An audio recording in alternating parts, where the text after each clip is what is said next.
Hello mga mare! Welcome sa aking mini vlog. Ito nga pala yung araw na nagkabit kami ng vinyl tiles dito sa aming second floor. Dahil ayaw nga kaming tigilan ni Sia na ikabit na daw namin itong vinyl tiles ay sige na nga, for the go na tayo dyan. Mabuti na lang ay panggabi pa yung duty ni Daddy Nget yan sa kanyang trabaho kaya natulungan niya akong ikabit yung mga vinyl tiles. At tignan nyo naman itong si Sia, super excited talaga kahit binabawalan na nga na mainit dito sa taas. Dahil tanghaling tapat pa yan ay hindi talaga maawa, talagang gusto rin tumulong. Akala mo naman ay marunong.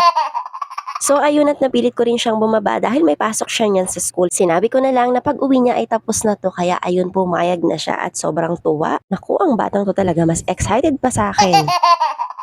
Ganyan talaga siya mga mare. Kapag may bagong gamit kami or may basta kahit anong bago dito sa bahay, siya yung pinakamasayang masaya talaga sa lahat.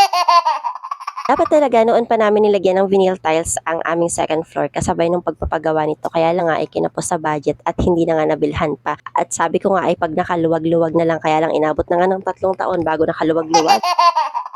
So ayan, tinulungan ko na nga dyan si Daddy at magkabit. Sa mga gilid-gilid, yung mga puputulin ako ang naglalagay kasi medyo nahirapan siya. Hindi niya daw matansya kaya sabi ko ako na ang gagawa. Pero nagtry din talaga siyang gawin at nagawa niya naman. So ayan nga at siya na nga ang gumawa dito sa pagitan ng 2 kwarto at nagawa niya naman. Medyo nirarush na namin yan ng mga oras na yan dahil malapit na ang oras ng pasok ni Daddy. So alam niyo na kapag pumasok na si Daddy ako na lang mag-isa ang gagawa niyan.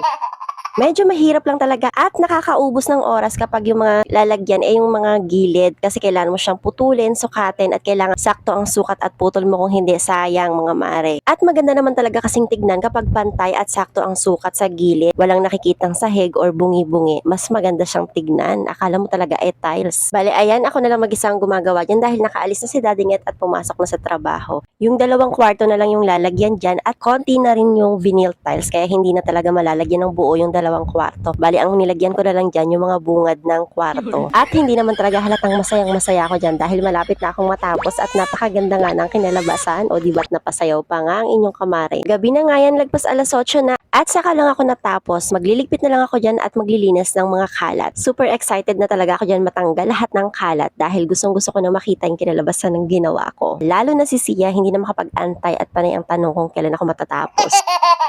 So, heto na nga yung itsura ng before ng aming second floor. So, plywood lang yan mga mare. Yun lang yung sahig namin. At eto naman, yung itsura kapag meron ng vinyl tiles. Oh ha? Ang bongga, ba diba? Para na rin naka-tiles yung second floor namin. At mas maganda to mga mare kaysa linoleum. Kaya kung may budget lang din kayo, mag-vinyl tiles na lang kayo kaysa mag-linoleum kayo na madaling masira at mabilis mabakbak. Eto, waterproof at anti-scratch na rin para siguradong matibay at pangmatagalan. At mura lang ang bili ko dito. Halos konti lang yung difference sa price ng linoleum. Nakasil kasi sila ngayon. Kaya kung gusto nyo, ilalagay ko na lang yung link dyan sa comment section para ma-check nyo yung presyo.